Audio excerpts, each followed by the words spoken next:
Good evening, everybody, and welcome to another episode of The Healthy Widower. I've had a pretty good week, been kind of quiet. I didn't make a new friend this week, and hey, you can never have too many friends. Good friends are a treasure. So for tonight's episode, I'm going to be making two dishes: salmon cabbage bake and sweet potato pudding. Now, I know my brother Craig is going to say yuck to the cabbage, and that is certainly his prerogative.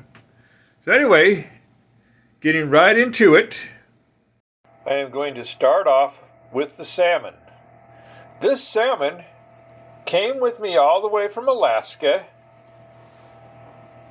My friend Tanisa caught it herself, I'm pretty sure, and when I was at her house in March in Eagle River, she sent me home with several salmon. Of course, home at that time was Skagway.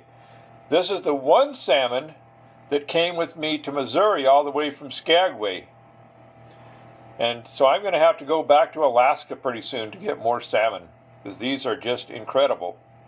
Anyway, you start off by taking a dish and layering it with foil.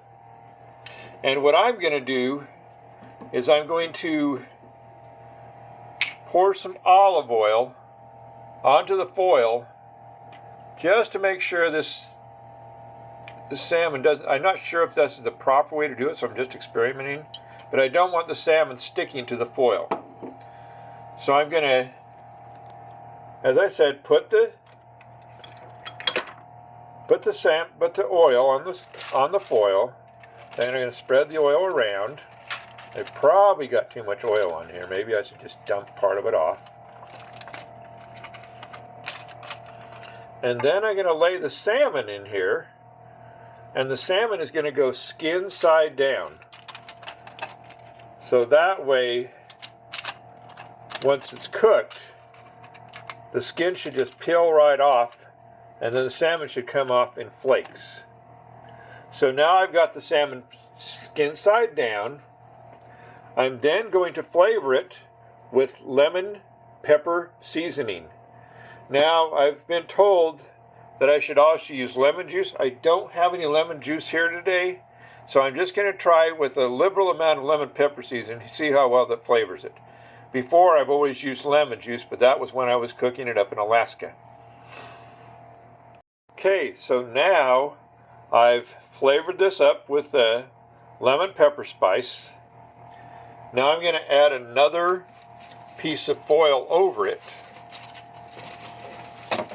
and this, I believe, helps keep in the moisture.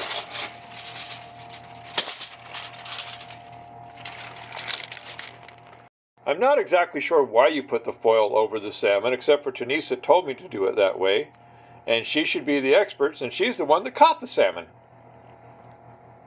I'm going to then put this in the oven. I've got the oven heated up to 350, and I'm going to put this in the oven for about a half hour, and then we'll see what it looks like from there. Now the next thing I'm going to do is slice up some of this cabbage with my Cutco knife. I used to sell Cutco knives for a job for a brief period of time. I didn't like the job. I didn't like having to sell things or convince my friends and family to spend hundreds of dollars on things they couldn't really afford. But this is a really nice knife, and it really does work well for cutting. So actually what I do is I'll cut this in half, and then I'll show you how to use the Cutco knife to slice things up. Give me just a minute. So now I've cut part of this cabbage off, and now what I do is I hold the knife down like this with one hand, and I can't hold my phone and the knife at the same time with both hands. But you hold it with both hands, with your hand down at one end of the knife, and the other hand does the chopping, and then you do it in a circle like this. And I'll show you what it looks like after I've chopped it up. Now I've sliced up that part of the cabbage. I still got over half a head left. I don't need that much cabbage for my cabbage dish. but I've sliced it up using my Cutco knife. This is, by the way, one of the best knives I've ever owned. It's really sharp, and it's maintained its sharpness over the 35 years since I've sold it. What I'm going to do is take this cabbage, put it in another baking bowl, and then add some butter to it. Then I'm going to cook that in the oven for about 20 minutes. So I can put that in at the same time the fish is cooking. Now what I've done is I've moved that cabbage to a baking bowl, put some butter on it. This is unsalted butter like I've used in my other recipes. And then I'm going to flavor it with my favorite flavorings, garlic powder and onion powder. And then I will sprinkle that in, and then I'm going to put that in the oven, just as it is. Now, while I've got the cabbage and the salmon cooking in the oven, I'm going to start preparing my sweet potato for the sweet potato casserole. So again, you use the foil, you put it in a baking dish, and then you use a fork to punch your holes in it, which I've already done. You can see the hole punches.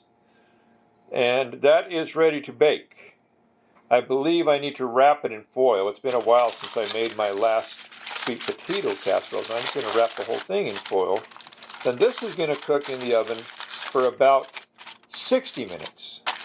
So I'm going to wait for my salmon and my cabbage to get done, and then I'll put the sweet potato in the oven. So that won't be ready till a little later. Now, this is how the salmon looks after it's been in the oven for a half hour. And it's supposed to flake up just like this. Look how nice and juicy that is. And look at how it just flakes off the skin. So I learned the correct way to make salmon. And now what I'm going to do is going to take some of that salmon and scoop it over onto this cabbage mixture. And the cabbage is also nice and soft. You can't really tell from just me sticking my fork in it, but this cabbage is also softened up because it's been in the oven for 20 minutes and all that butter is melted on it. So now I'm going to take the salmon and put a lot of salmon onto the cabbage. Now you can see how that salmon just flaked easily off the skin, preparing it the way I did. And this is how the salmon looks. I put about half the salmon onto this cabbage dish. And I can save the rest of that salmon for a sandwich or whatever else I want to use it for. Now what I normally do to top this dish off is to add blue cheese on it. But I don't appear to have any blue cheese right now. So I'm going to try experimenting by adding just a little bit of cottage cheese on top of the dish. Just a little bit. Just to flavor it up some. Like I said, I'm experimenting. So I just layered a little bit of cottage cheese on top of that. So this is how the dish looks. And this should be ready to eat. Now, in the meantime, I'm going to be putting the sweet potato in the oven and letting that bake for an hour, and then we'll show you how to make the sweet potato pudding. Now, the sweet potato has now been baked in the oven for about an hour. I baked it at 350-degree heat, and the idea is to bake it until it's soft. So you can poke your fork right in there, and then what you want to do is start peeling the skin away to expose the sweet potato. And you just take a fork and peel the skin off. Okay, so now what I've done is I've peeled all the skin off. Some of the sweet potato came with it, but that's okay. I've still got plenty of sweet potato to make my pudding.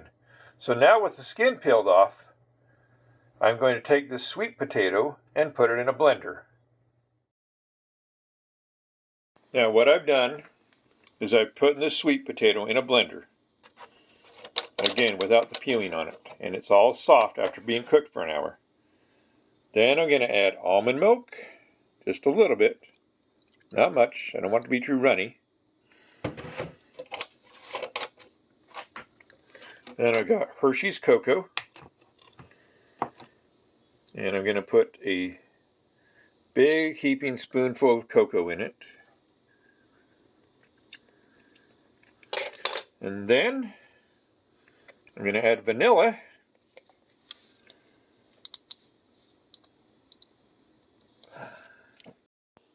So I'm going to add just a little bit of vanilla in there. I don't really measure it, I just put a little bit. Now this is a recipe my friend Tanisa gave me also. Actually, her son Landon is the one that gave me the recipe. He's a health food guru in his own right. And then because I like it a little sweeter than their recipe, I also add a little bit of honey. So now I've added the honey, and now we're going to blend all that up. And I'll show you what that looks like once it's all blended up. Now, as you can see, it's a little thick and clumpy. I like to have it more smoothly textured, so I'm going to add just a little bit more almond milk. Now that is about the texture you want it. See that? It's textured just like pudding. And then what you can do is dip this into a bowl, and you can eat it like this while it's warm, or you can wait for it to cool off for an hour. And by putting it in the fridge. So here is what that pudding looks like. And to just add a little color to it, I've topped it off with just 1 spoonful of ice cream, which doesn't add hardly any sugar to it. And to really be healthy for me, I should probably only have about 1/3 of this pudding at one time, because that is a sweet potato, a whole sweet potato that's in there. And that's still going to have quite a few carbs. It's better for me than real potatoes, but it's still going to have quite a few carbs. And because I'm diabetic and I should have a low carb diet, I should probably just have about 1/3 of that pudding at one time. But anyway, here's my meal. There's the pudding. There's the salmon cabbage bake. And I am ready to eat dinner. And that's it for this week's episode of The Healthy Widower. If any of you are ever in Nevada, feel free to stop by. I'd be glad to cook for you, and I'd be glad for the company. Thanks a lot, and have a pleasant evening.